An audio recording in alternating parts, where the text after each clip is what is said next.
चिन्तामणि पकरसद्मसुकल्पवीक्ष लक्षाविते सुसुरभिरभिपालयन्तम् लक्ष्मीसहस्रशतसम्भ्रमसेव्यमानं गोविन्दमादिपुरुषं तमहं भजामि। कदाचित् कालिन्दितटविपिनसङ्गीततरलो मुदाभिरीनारीवदनकमलासादमधुप रमासंभ्युबम्यामरपतिगणसार्चितपदो जगन्नाथ स्वामी नयनपथगामी भवतु मे। वन्देऽहं श्रीगुरो श्रीयुतपदकमलं श्रीगुरून् वैष्णवांश्च श्रीरूपं साग्रजातं सहगण रघुनाथान्वितं तं सजीवं साद्वैतं सावधूतं परिजनसहितं कृष्णचैतन्यदेवं श्रीराधाकृष्णपादान् सहगण ललिता श्रीविशाखान्वितांश्च नमो ॐ विष्णुपादाय कृष्णप्रेष्ठाय भूतले श्रीमते भक्तिवेदान्त स्वामिनिति नामिने।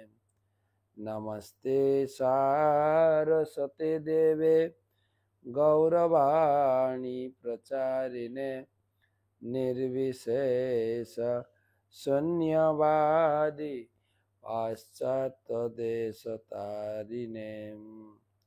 ॐ नीलाचल निवासाय नित्याय परमात्मने बलभद्र सुभद्राभ्यां जगन्नाथाय ते नमः। जय श्री कृष्ण चैतन्य प्रभु नित्यानंद श्री अद्वैत गदाधर श्रीवासदि श्री गौर भक्तबिंद। हरे कृष्णा कृष्णा कृष्णा हरे हरे, हरे राम राम राम हरे हरे।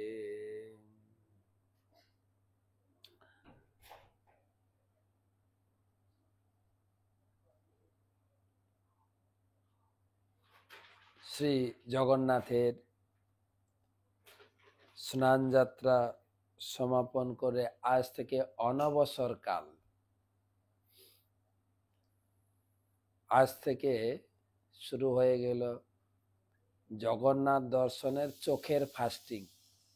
14 দিন জগন্নাথ দর্শন হবে না, অর্থাৎ বলা যেতে পারে কাল থেকেই রথযাত্রার সূচনা হয়ে গেছে। জগন্নাথ তিনি কেবলমাত্র লক্ষ্মী দেবীর সেবা গ্রহণের জন্য তিনি দ্বাররুদ্ধ হয়ে গেছেন, আর ভক্তদের কাজ হচ্ছে এই 15 দিন বা 14 দিন বাড়ি বাড়ি আমন্ত্রণ নেমন্ত্রণ করতে হবে যে জগন্নাথ তিনি রথে নামবেন, সবাইকে দর্শন দেওয়ার জন্য, কৃপা করার জন্য। যতটা সম্ভব আমরা লোকের কাছে এই আমন্ত্রণ পৌঁছে দিতে পারি, সেই জন্য আমাদেরকে সেবা থেকে মুক্ত রেখেছেন যে যাও সবার কাছে খবর পাঠাও, আমি আসছি রাস্তায়, আমাকে নিয়ে ভক্তরা আনন্দ করবে, ভোগ নিবেদন করবে, দর্শন আরতি প্রসাদ বিতরণ, বিভিন্ন প্রকার কলা কুশলী ভক্তদের দ্বারা বিভিন্ন মঞ্চ অনুষ্ঠান, সাংস্কৃতিক অনুষ্ঠান করার জন্য যেন রথের মেলার পসরা নিয়ে জগন্নাথ আসছেন মন্দির ছেড়ে মাঠে। এই অনবসর কালে অনেক অনেক লীলা আছে, আমরা ধারাবাহিক আলোচনা করব।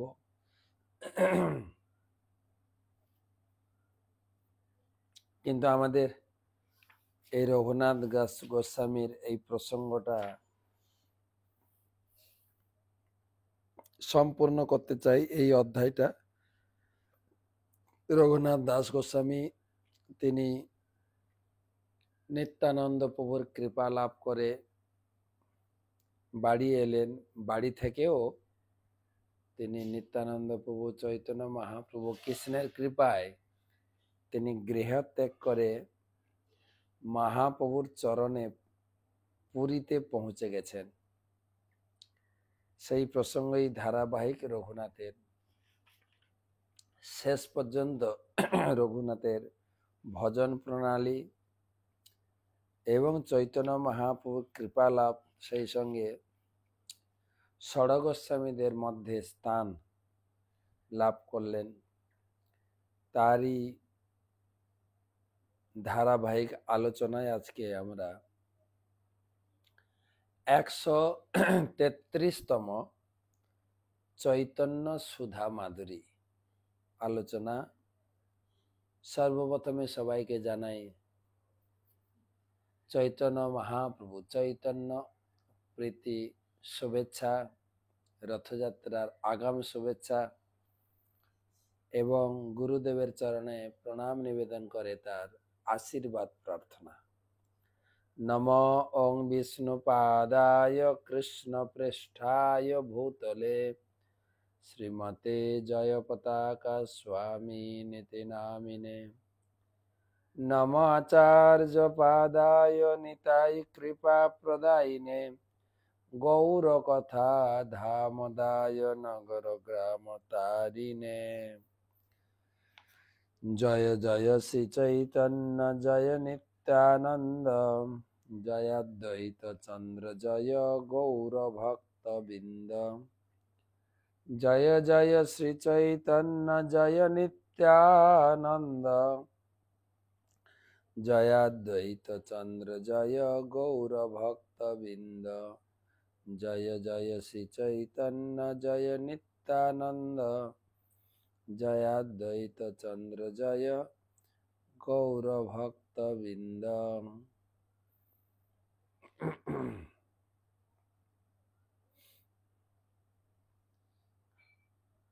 কৃপা গুণৈর্য গৃহান্ধ কৈপা দদিদিত্য ভঙ্গ্যা রঘুনাথ দাসম নস্য স্বরূপে বিদধেয়ন্তরঙ্গম শ্রীকৃষ্ণ চৈতন্য মমুম প্রপদ্যে। যিনি কৃপারূপ রজ্জুর দ্বারা গৃহান্ধকূপ থেকে কৌশলে রঘুনাথ দাসকে উদ্ধার করে স্বরূপ দামোদরের কাছে অর্পণ করে তাকে অন্তরঙ্গ ভক্ত করেছিলেন, সেই শ্রীকৃষ্ণ চৈতন্য মহাপ্রভুর চরণে আমি প্রণাম নিবেদন করি। আলোচনা আমাদের আজকে 194 থেকে 93টা আরেকবার পড়ব। রঘুনাথ এখন পুরীতে মহাপ্রভুর চরণে পৌঁছে গেছেন এবং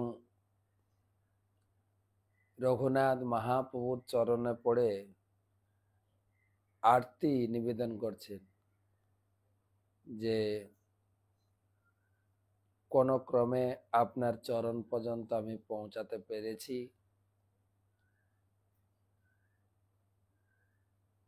এ সম্পূর্ণটাই আপনার কৃপা। মহাপ্রভু তাকে স্বরূপ দামোদরের হাতে সমর্পণ করলেন। স্বরূপ দামোদরকে মহাপ্রভু বললেন, তুমি রঘুনাথের সব দেখাশোনা করো। রঘুনাথকে আলিঙ্গন করে তিনি স্বরূপ দামোদরের হাত ধরে হাতে জুড়ে দিলেন, তুমি এর সম্পূর্ণ দেখভাল করো। আর রঘুনাথকে বললেন, প্রভু কহে কৃষ্ণ কৃপা বলিষ্ঠ সভা হইতে তোমারে কাড়িল বিষয় বিষ্ঠা গর্ত হইতে। অনেক কঠিন কথা, কিন্তু এই জগতে লোকে এই জাগতিক উন্নতি, পরিবারের উন্নতি, ঘর বাড়ি, টাকা পয়সা উন্নতি দেখলে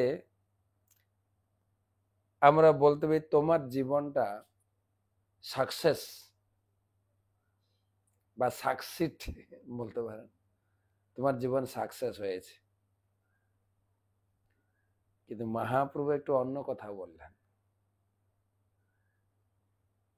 যে যত বেশি বিষয়ের মধ্যে থাকবে,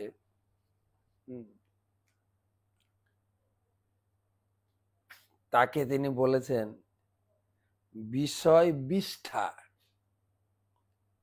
তুমি পায়খানার গর্তে পড়ে আছো।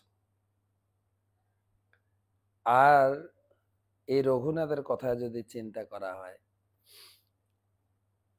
তিনি বিষয়ে বা পারিবারিক বা সামাজিক জীবনে উন্নতির শিখর পর্যায়ে ছিলেন। কিন্তু দুটো জিনিস লোকে জগতে চায়, আমার অনেক টাকা পয়সা থাকবে আর আমার একটা সুন্দরী স্ত্রী থাকবে। এটা যে সাকসেসফুল পরিবার। আরো এর সঙ্গে জুড়বে হয়তো ছেলে মেয়ে,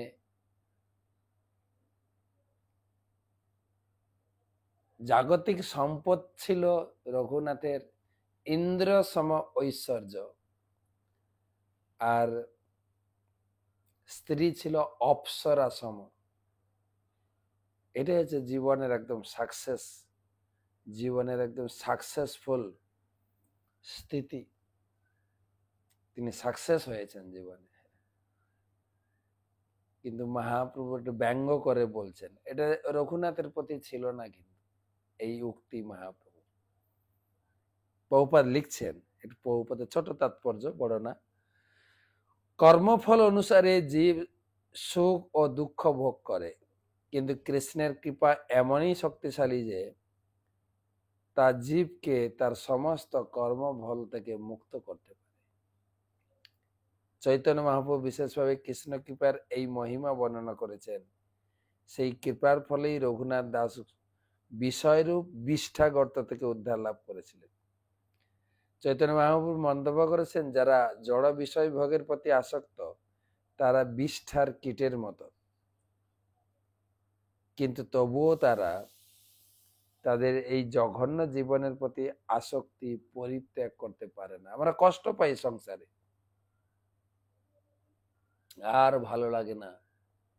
বা ভাগবতমের যে অংশ আলোচনা চলছে, জড়ভরত মহারাজ তিনি রঘুগণকে যে উপদেশ দিচ্ছিলেন, সংসারে স্ত্রী পুত্র পরিবার আত্মীয় স্বজন শৃগাল শকুন বাঘ সিংহ যা যা আলোচনা করেছেন আমরা উপলব্ধি করি, মায়াবশত আমরা ভুলে যাই, কিন্তু উপলব্ধি হয় মাঝে মাঝে, কিন্তু সেইখান থেকে বেরিয়ে আসতেও পারি না।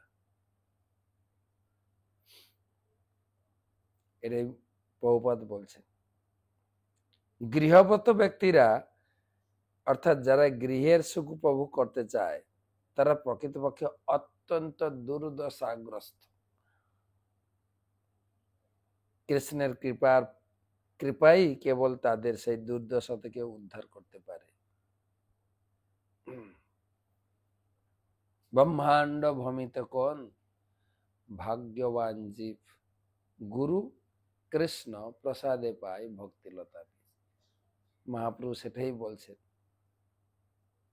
সারা জগতের লোক হয়তো ভাবতে পারে এর জীবনটা সাকসেস, কিন্তু মহাপ্রভু সেটাকে গ্র্যান্ট করেননি।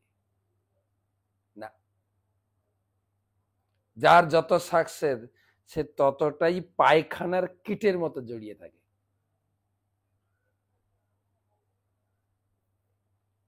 আর কবিরাজ গোস্বামী আর এক জায়গায় বলেছেন, এই পুরুষ পায়খানার কীট হচ্ছে সব থেকে জঘন্যতম জীব।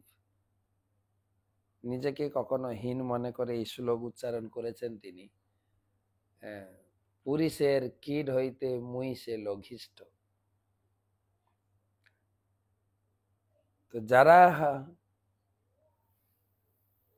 এই কৃষ্ণ ভাবনামৃত বা কৃষ্ণ সেবা বা কৃষ্ণ নামের ভাগবত শ্রবণের স্বাদ পায়নি, তাদেরও এই জিনিসগুলো ভালো লাগতে পারে। কিন্তু রূপ গোস্বামীপাদ বলে দিয়েছেন, হ্যাঁ, যদি কোনো ক্রমে এই কৃষ্ণ সেবা, কৃষ্ণ দর্শন, কৃষ্ণ কথা শোনার প্রতি একটু আসক্ত হয়ে যাও, তোমার পক্ষে খুব মুশকিল আছে। কিন্তু বুঝে কেন না, সংসার তুমি করতে পারবে না। আর আমাদের স্থিতিটা একটু অন্যরকম। আমরা না সেই পর্যায়ে আছি কৃষ্ণ ভক্তির উন্নত স্তরে, না সংসারে, মাঝখানে পড়ে গেছি। সংসারটাও ছাড়তে পারছি না, আর কৃষ্ণ সেবার লালসাও ছাড়তে পারছি না। যারা আমরা কৃষ্ণ ভক্তিতে যুক্ত হয়েছি, গৃহস্থ হোক, ব্রহ্মচারী হোক, সন্ন্যাসী হোক, এটা ভীষণ পরিস্থিতি। না পারছি ফেলতে, না পারছি গিলতে, একটা কথাই বলে। তো কারো যদি কোনো জীবের প্রতি গুরু এবং কৃষ্ণের দয়া পরিলক্ষিত হয়, তখন সে ধীরে ধীরে এই সংসার বিষয় থেকে বেরিয়ে আসে। এখানে একটা জিনিস খাড়া করা হচ্ছে, আমরাও ভক্তি জীবনে আছি, যারা ক্লাস শুনছেন সবাই বিষয়েতে আছি। কারো সচ্ছল পরিবার, কারোর এতটা সচ্ছল নয়, কারো বা আরো বেশি বৈভব। তার মানে বলছি না যে রঘুনাথের মতো আপনি ছেড়ে পড়ে বেরিয়ে যাবেন, যে কড়া কথা মহাপ্রভু বলেছেন বা প্রভুপাদ লিখছেন। না, ঘরেই থাকুন। বিষয় বাসনা যেটা মহাপ্রভু শিখিয়েছিলেন রঘুনাথকে, রঘুনাথ যেটা করতে পেরেছিলেন এক্সট্রিম, হয়তো সবাই পারবেন না, কিন্তু অন্তরে নিষ্ঠা কর, বাহ্য লোক ব্যবহার, অচিরাত কৃষ্ণ তোমায় করিবেন উদ্ধার। মহাপ্রভু বলতেন, মোর মন বৃন্দাবন। মনটা সবসময় বৃন্দাবনে ফেলে রাখো। শারীরিক ভাবে সংসার, বিষয়, অফিস, দোকান, চাষবাস, দেখো মন কৃষ্ণের বিশেষ কৃপার প্রভাবেই কেবল সেই বন্ধন থেকে মুক্ত হওয়া যায়। চৈতন্য মহাপ্রভু খুব ভালোভাবে জানতেন যে রঘুনাথ দাস ছিলেন মুক্ত পুরুষ, কিন্তু তবুও অতি ধনী ব্যক্তির সন্তান রূপে সুন্দরী স্ত্রী, বহু দাস দাসী সমন্বিত তার ঐশ্বর্যপূর্ণ জীবনকে তিনি বিষ্ঠার গর্তের সঙ্গে তুলনা করেছেন। চৈতন্য মহাপ্রভু বিশেষ করে জড় সুখভোগের প্রতি আসক্ত বিষয়ীদের শিক্ষা দেওয়ার জন্যই তাকে উপলক্ষ করে এই কথা বলেছেন। এটা রঘুনাথের প্রতি নির্দেশ ছিল না, আমরা যারা বিষয়ের প্রতি আসক্ত তাদের প্রতি। তো রঘুনাথকে বললেন যে অত্যন্ত বলিষ্ঠ কৃষ্ণের কৃপাই তোমাকে এই সংসার বন্ধন থেকে উদ্ধার করতে পেরেছে। আমি কৌতুক করে অনেকবার ক্লাসে বলেছি, সংসারে ঢুকতে গেলে মায়া তাকে 7 পাকে বাঁধে, সেই পাক খোলা কৃষ্ণের কৃপা না হলে হয় না। আরো বলিষ্ঠ শক্তিবান অস্ত্র দরকার, যার ফলে সেই বন্ধনকে ছেদন করা যায়। রঘুনাথ দাস গোস্বামী অত্যন্ত দৈন্যভাবে তিনি মহাপ্রভুকে বলছেন, রঘুনাথ মনে কহে কৃষ্ণ নাহি জানি, তব কৃপা কাড়িল আমা এই আমি মানি। হে প্রভু, আমি কৃষ্ণকে জানি না, আপনি নিত্যানন্দ প্রভু আমাকে এই সংসার থেকে উদ্ধার করেছেন, এইটুকু আমি উপলব্ধি করি। প্রভু কহেন, তোমার পিতা জ্যাঠা 2 জনে চক্রবর্তী সম্বন্ধে হামা আজা করি মানে। তোমার পিতা জ্যাঠামশাই তারা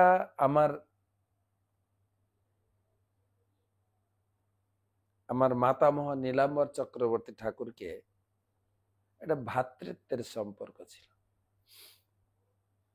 সেই সূত্রে আমি তাদের মাতামহ বলে মনে করি। প্রভুপাদ লিখেছেন, দেখি একটু বুঝিয়ে। শ্রী চৈতন্য মহাপ্রভু মাতামহ নীলাম্বর চক্রবর্তী রঘুনাথের পিতা ও জ্যাঠার সঙ্গে ঘনিষ্ঠভাবে সম্পর্ক ছিলেন। নীলাম্বর চক্রবর্তী তাদের ভাইয়া বলে সম্বোধন করতেন, কেননা তারা ছিলেন ব্রাহ্মণের প্রতি অনুরক্ত, সম্ভ্রান্ত, কায়স্থ। আর তারাও নীলাম্বর চক্রবর্তীকে বয়োজ্যেষ্ঠ ব্রাহ্মণ বলে, দাদা বলে সম্বোধন করতেন। সাধারণত দাদু নাতির সম্পর্ক অত্যন্ত মধুর। তারা পরস্পরের সঙ্গে ঠাট্টা করতেন। চৈতন্য মহাপ্রভু তার মাতামহের সঙ্গে রঘুনাথ দাসের পিতা জ্যাঠার অজুহাত দিয়ে তাদের সঙ্গে ঠাট্টা করেছিলেন। সেই সম্বন্ধে অনেকে ভুল করে যে রঘুনাথ দাস গোস্বামী চৈতন্য মহাপ্রভু থেকে বয়সে অনেক বড় ছিলেন, তা না। অর্থাৎ রঘুনাথের বাবা জ্যাঠাকে একটু তাচ্ছিল্য করে বলেছেন দাদু হিসাবে। চক্রবর্তীর দুহে হয় ভাতৃরূপ দাস, অতএব তারে আমি করি পরিহাস। তোমার বাবে জ্যাঠা বিষয় বিষ্ঠা গর্তের ক্রীড়া, সুখ করি মানে বিষের মহাপীড়া। আরেক কথা মহাপ্রভু বলতেই আছেন যে সাধারণ লোক,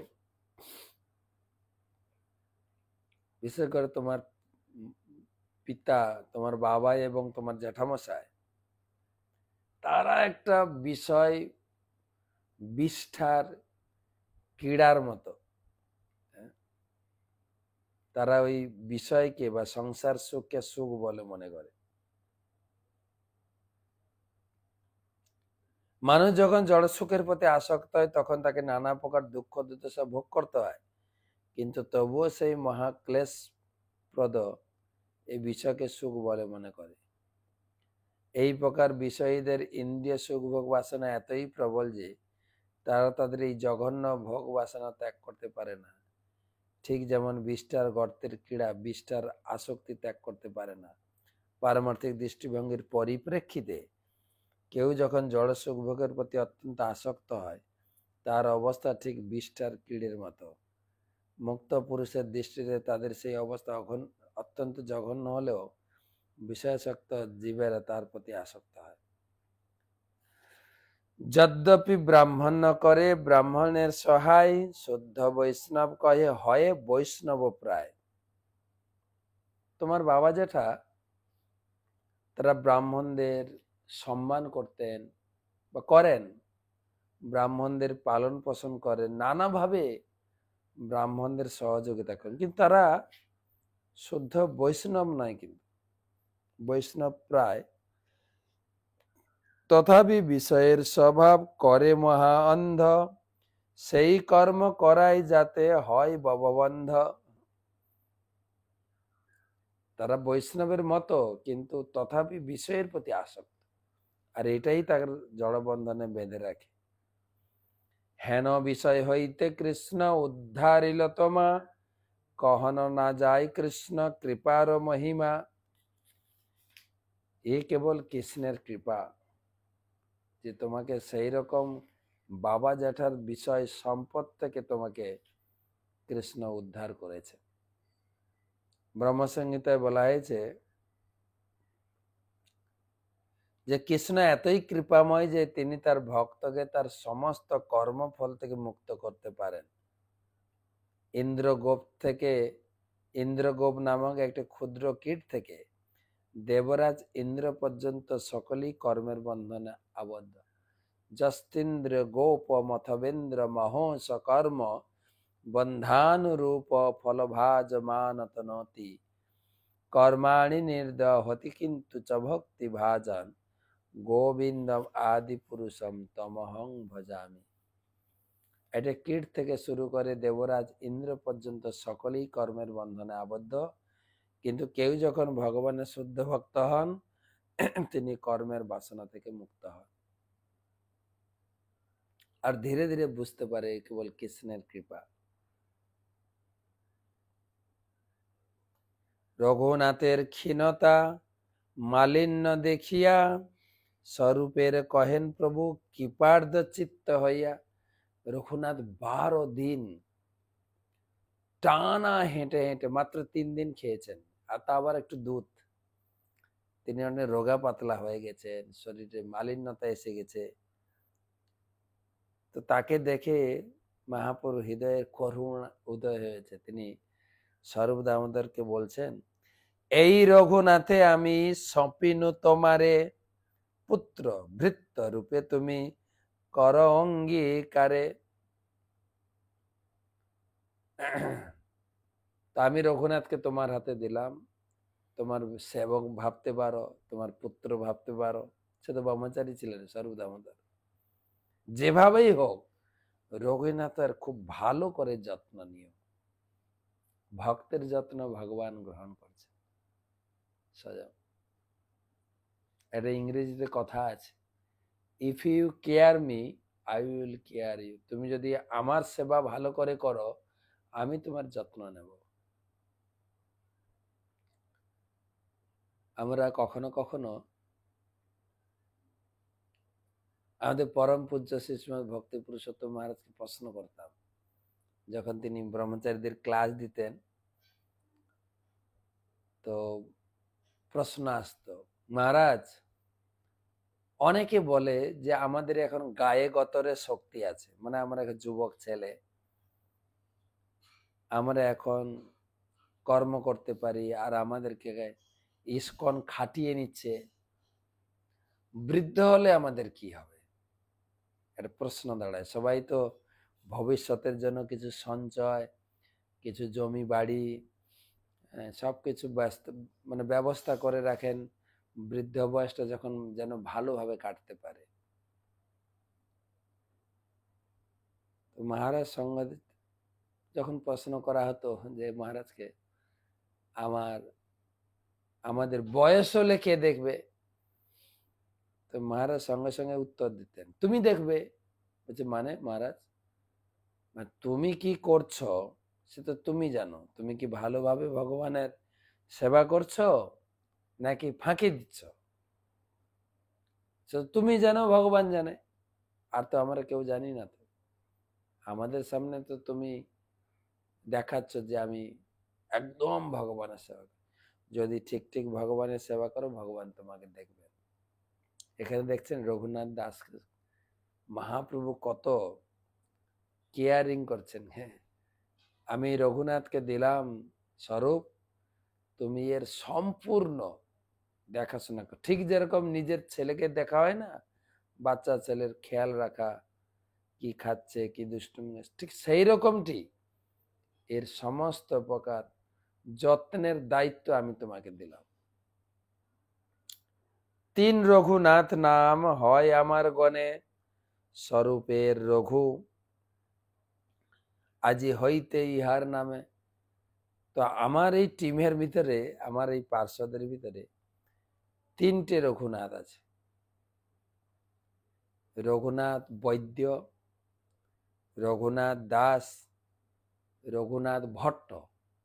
তবে আজ থেকে এর নাম হচ্ছে স্বরূপের রঘু, অর্থাৎ স্বরূপ দামোদরের রঘু। সবাই তোমার ওকে ডাকবে স্বরূপের রঘু, এইভাবে যেন কোনো যেন ভুল না হয়। এত কই রঘুনাথের হস্ত ধরিলা, স্বরূপের হস্তে সমর্পণ করিলা। একদম যেরকম বিয়ের সময় কন্যার পিতা কন্যার হাত ধরে যেরকম বরের হাতে সম্প্রদান করেন, মহাপ্রভু এতটাই রঘুনাথের হাত নিয়ে স্বরূপের হাতে ধরিয়ে দিলেন, এর সমস্ত দায়িত্ব তুমি গ্রহণ করো। এটার মধ্যে আর কোনো দ্বিধাদ্বন্দ্ব নেই যে ভগবানের সেবা করলে ভগবানও আমার দায়িত্ব গ্রহণ করবেন। গীতায় বলেছেন ভগবান, সর্বধর্মান পরিত্যজ মাম একম শরণং ব্রজ। যদি অনন্য ভক্তিতে কেবল আমার শরণাপন্ন হয়, তার সমস্ত দায়িত্ব আমি গ্রহণ করি। মা সূচ তার আগে 9ম অধ্যায়ে বলে গেছেন তার যা দরকার, যা অভাব আমি পূরণ করব। অনন্যশ্চিন্তয়ন্ত মাম যে জনা পর্যুপাসতে তেষাম নিত্যাভিযুক্তানাম যোগক্ষেমম ওয়াহমহম। তার সমস্ত দায়িত্ব, যা দরকার, যা অভাব, যা রয়েছে তা আমি প্রোটেকশন করি।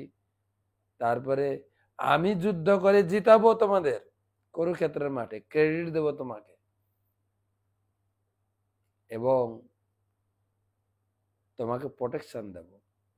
এই যুদ্ধক্ষেত্রে প্রায় সবাই মারা যাবে, কিন্তু তোমাদের কিছু হতে দেব না। আর কি? দশম অধ্যায় বলেন, আমি তোমাকে বুদ্ধি দেব, কি করতে হবে না করতে হবে আমি ঠিক গাইড করব তোমাকে। অনেক কিছু দিয়েছেন ভগবান।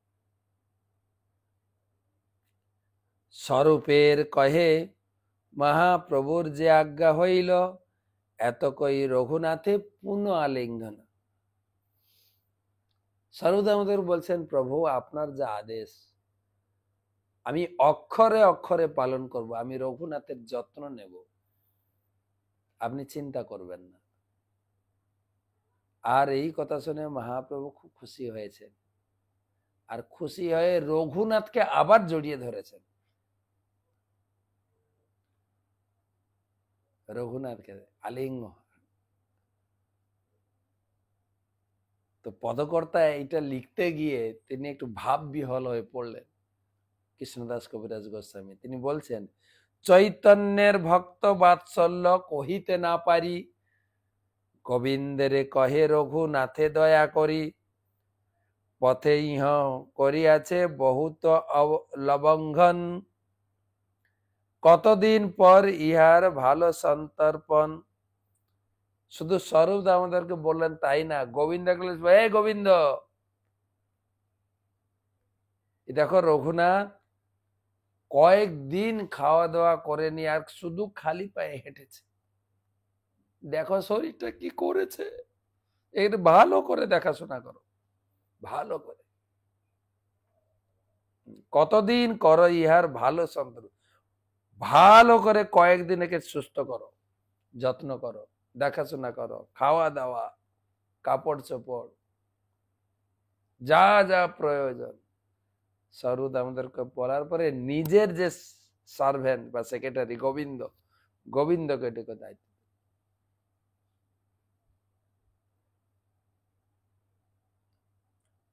তা রঘুনাথকে বলছে, রঘুনাথে কয়ে যাইয়া কর সিন্ধু স্নান, জগন্নাথ দেখিয়াছি করহ ভোজন। তুমি যাও, একে নিয়ে যাও, সমুদ্র স্নান করে এসে প্রভু জগন্নাথের দর্শন করে প্রসাদ খেয়ে রেস্ট নাও। এত বলি প্রভু মধ্যাহ্ন করিতে উঠিলা, রঘুনাথ দাস সবে ভক্তের মিলিলা। মহাপ্রভু চলে গেলেন মধ্যাহ্ন বা দুপুরের ভোজন করার জন্য, আর রঘুনাথ সবাইকে প্রণাম করলেন, আর সবাই তাকে আলিঙ্গন করেছেন। রঘুনাথ তুমি কত ভাগ্যবান, রঘুনাথের প্রভুর কৃপা দেখি ভক্তগণ, বিস্মিত হইয়া করে তার ভাগ্য প্রশংসন। রঘুনাথের প্রতি মহাপ্রভুর কৃপা সবাই সচক্ষে দেখেছে, তো সবার সামনে ঘোষণা করেছেন মহাপ্রভু, এর ভালো করে যত্ন নাও।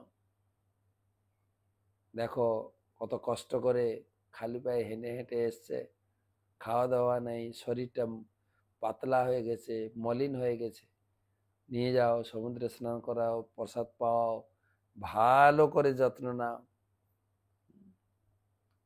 আমিও দেখেছি আমাদের গুরুবর্গের মধ্যে ভক্তদের যত্ন নেওয়া। আমি আমার গুরুদেব ওং বিষ্ণুবাদ শিষ্মা জয়পতাকা স্বামী গুরু মহারাজ এবং ইস্কনে যারা অন্যান্যরা আছেন, আমাদের ছিল ভক্তিচারু স্বামী গুরু মহারাজ।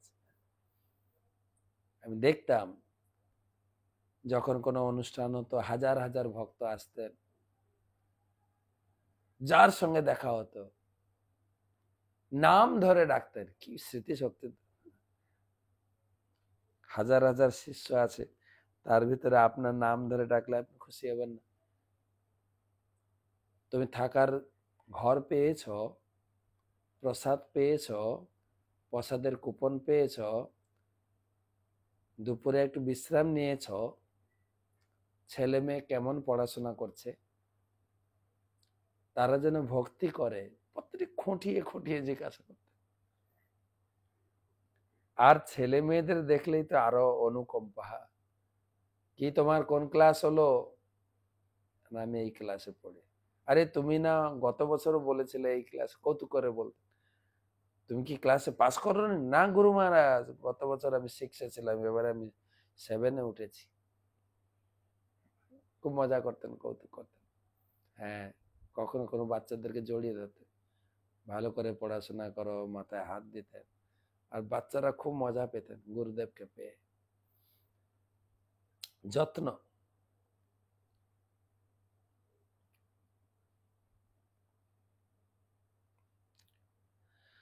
রঘুনাথ সমুদ্রে যাইয়া স্নান করিলাম, জগন্নাথ দেখি পুনঃ গোবিন্দ পাশ আইলাম। প্রভুর অবশিষ্ট পাত্র গোবিন্দ তারে দিলাম, আনন্দিত হইয়া রঘুনাথ প্রসাদ পাইলা। স্নান করে জগন্নাথ দর্শন করে গোবিন্দের কাছে ফিরে এলেন। গোবিন্দ মহাপ্রভুর যে উচ্ছিষ্ট মহাপ্রসাদ রঘুনাথের জন্য রেখেছিলেন, যেই রঘুনাথ এসে তার হাতে দিয়েছে। আর রঘুনাথ কি খুশি, ভগবানের সাক্ষাৎ মহাপ্রসাদ। এই মতো রহে তেহ স্বরূপ চরণে, গোবিন্দ প্রসাদ তারে দিল 5 দিনে। 5 দিন গোবিন্দ সরাসরি মহাপ্রভু প্রসাদ খাইয়েছেন, 5 দিন। আর দিন হইতে পুষ্প অঞ্জলি দেখিয়া, সিংহদ্বারে খাড়া রয়ে ভিক্ষার লাগিয়া।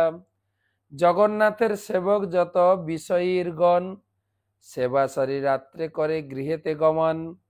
সিংহদ্বারে অন্নার্থী বৈষ্ণব দেখিয়া, পসারি ঠাই অন্ন দেন কৃপাত করিয়া। 5 দিন খেয়েছেন, তারপরে আর খেলেন না, চলে গেছেন। বলে গোবিন্দ আমার জন্য এত প্রসাদ সংগ্রহ করে, তার কষ্ট হয়। আর খেলেন না। কি করতেন না, সিংহদ্বারে, মন্দিরের যে গেট, সিংহদ্বারে দাঁড়িয়ে ভিক্ষা করতেন। যারা পূজারীরা পূজা করে রাত্রে যখন বাড়ি ফিরতেন, তাদের কাছে ভিক্ষা করতেন, তারা প্রসাদ দিয়ে যেতেন।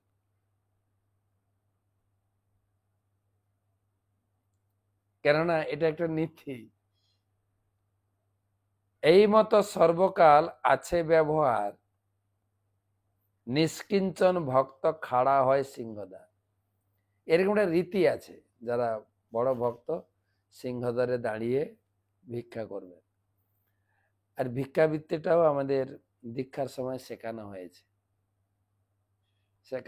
যে দীক্ষা নেওয়ার পরে ভিক্ষা করে গুরুদেবকে দক্ষিণা দিতে হবে, নিজের পকেট থেকে না, ভিক্ষা করে। কেন? নিজেকে যেন, এই যে জমিদারের ছেলে, আমি ধনী বাড়ির ছেলে, আমি ভিক্ষা করতে পারবো না, এই অহংকারকে দূর করতে হবে, তাই ভিক্ষা করতে হবে। সর্বদিন করেন বৈষ্ণব নাম সংকীর্তন, স্বচ্ছন্দে করেন জগন্নাথ দর্শন। কেহ ছত্রে মাগি খায়, যে বা কিছু পায়, কেহ রাত্রে ভিক্ষা মাগি সিংহদ্বারে রয়। এটা একটা পুরীর পরিপাটি। বহু ভক্ত রয়েছে, তারা হরিনাম কীর্তন করে, জগন্নাথ দর্শন করে, আর এখানে ওখানে মেঘে খায়। আর রাত্রে, নাহলে রাত্রে সিংহদ্বারে দাঁড়িয়ে ভিক্ষা করে। এটার পুরীর কি বলা যায়, নীতি। আর সেটাই রঘুনাথ তিনি গ্রহণ করেছেন। মহাপ্রভুর ভক্তগণের বৈরাগ্য প্রধান, যাহা দেখি প্রীত হন গৌর ভগবান। হ্যাঁ, মহাপ্রভু ভক্তদের ভিতরে বৈরাগ্য দেখলে তিনি খুব খুশি হতেন।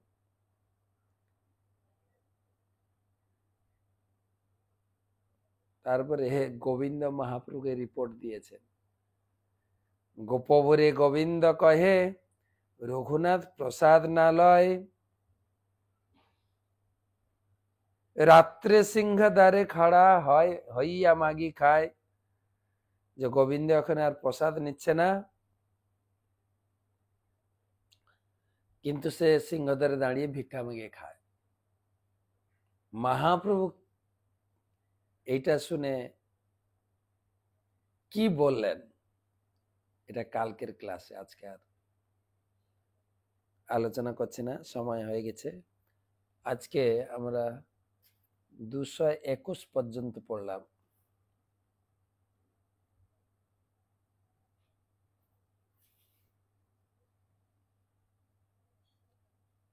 একটা প্রশ্ন নেব।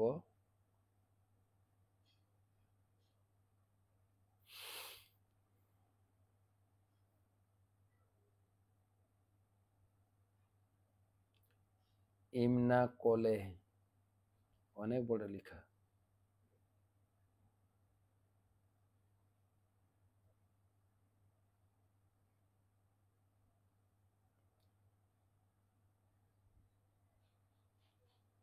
মোটামুটি ও যেটা বলতে চাইছে, আমি দ্বাদশ শ্রেণীতে পড়ি, আমার মা বাবা পড়াশোনার ব্যাপারে ভীষণ উচ্চাকাঙ্ক্ষী, আমার ভক্তি জীবনকে সম্পূর্ণ অনুমোদন করেন না, আমি এগুলো কি করে ব্যালেন্স করে, সেই প্রসঙ্গেই আলোচনা হচ্ছে। ভক্তি সিদ্ধান্ত সরস্বতী ঠাকুর ছিল প্রভুপাদ, তিনি উচ্চ ডিগ্রি পরিত্যাগ করেছিলেন যাতে সংসারে জড়িয়ে না পড়ে। কিন্তু আমি তোমাকে এটা বলতে পারি, আমাদের ভাবাবেগ হলে হবে না। মহাপ্রভু যেটা শিখিয়েছেন, প্রত্যেকের কর্তব্য, বাবার কর্তব্য, মায়ের কর্তব্য, আমাদের শিক্ষার্থীদের কর্তব্য। তোমার বাবা মা যেটা বলছেন আমিও একমত, তোমার জন্য এখন পড়াশোনার প্রায়োরিটি, তোমার প্রথম লিস্টে থাকবে আমি ভালো করে পড়ছি, এবং তার মধ্যে যতটুকু সময় পাবে নাম জপ, গীতা ভাগবতম পড়া করো, পড়াশোনাটা প্রথম ধ্যান দাও। আমাদের ভক্ত জীবনেও পড়াশোনার একটা গুরুত্ব রয়েছে। এই সমস্ত শাস্ত্র গ্রন্থ, আমরা তো পড়াশোনা ছেড়ে চলে এসে এখানে দেখছি পড়ে পড়ে দিন রাত পড়তে হচ্ছে। পড়াশোনা আর একটু করো, তারপরে ধীরে ধীরে এই পথে আসবে। তো যাই হোক, আমরা সেই কালিয়াগঞ্জে স্নান যাত্রা সেরে মায়াপুরে পৌঁছে গেছে। এখন মায়াপুরে কয়টা দিন থাকবো, মায়াপুর থেকে আপনাদের সঙ্গে দেখা হবে। আমার ফেসবুক পেজটা লাইক করবেন, ওখানেই পাবেন কোথায় যাচ্ছি না যাচ্ছি। শুভরাত্রি।